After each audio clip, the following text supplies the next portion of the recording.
খেতে দাও। কাজে গেছে, কাজ থেকে আসুক তারপর খেতে দেবো মধু। এখন খুব লেগেছে, এখনই খেতে দাও। দেবো মধু, একটুখানি ধৈর্য ধর, তোর আব্বা আইলো বলি মধু।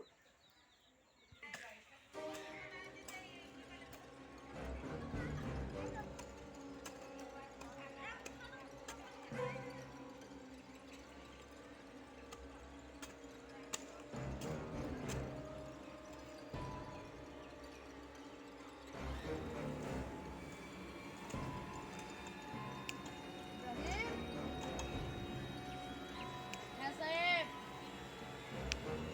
খাবারটা খেয়ে নিন স্যার, কাজ শেষ হয়ে গেলে আমার বাড়িতে তাড়াতাড়ি নিয়ে আসিস।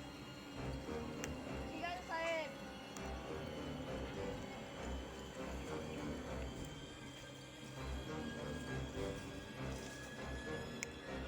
না, খাবারটা আমি খাবো না, ছেলেটা না খেয়ে আছে, খাবারটা রেখে দিই, বাড়ি গিয়ে খাবারটা ছেলেটাকে দেবো।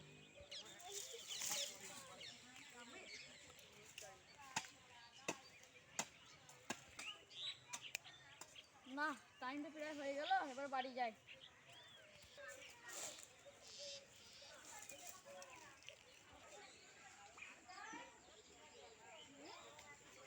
বাবু, ওই দেখো আব্বা চলে এসছে।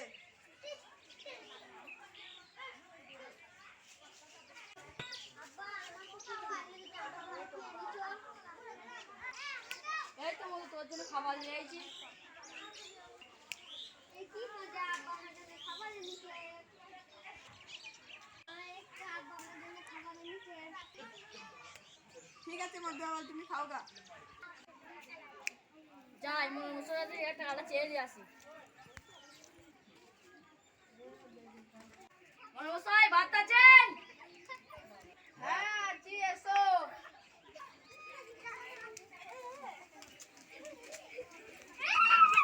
ইয়ে, কাজ ফাজ সব ঠিকঠাক হয়ে গেছে তো? হ্যাঁ মশাই, হয়ে গেছে সব। এই নে, কাজের টাকাটা নিয়ে নে, আবার যখন আমার দরকার হবে তখন তোকে ডাকবো। বল। ঠিক আছে মোড়ল সাহেব। এই ইব্রাহিমের সাথে টাকা পায়, কেউ দেখাই হচ্ছে না। ইব্রাহিমের সাথে দেখতে পেলে না, ওকে পা হাত ধরে ভেঙে দেবো একদম। ঠিক ঠিক ঠিক ঠিক ঠিক। কবে তো কাউকে দেখি না। ঠিক হ্যাঁ হ্যাঁ হ্যাঁ, ওই যে ইব্রাহিম আসছে। টাকাটা নিয়ে কষ্ট হয়ে গেল, টাকাটা তুই আর নামই করছিস না।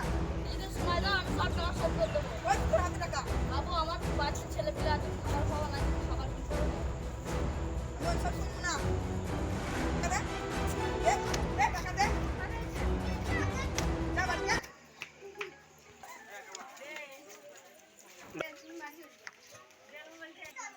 ভাবলাম ছেলেটাকে একটু ভালো মন্দ কিনে খাওয়াবো, তো টাকাটা কেড়ে নিল হাতে।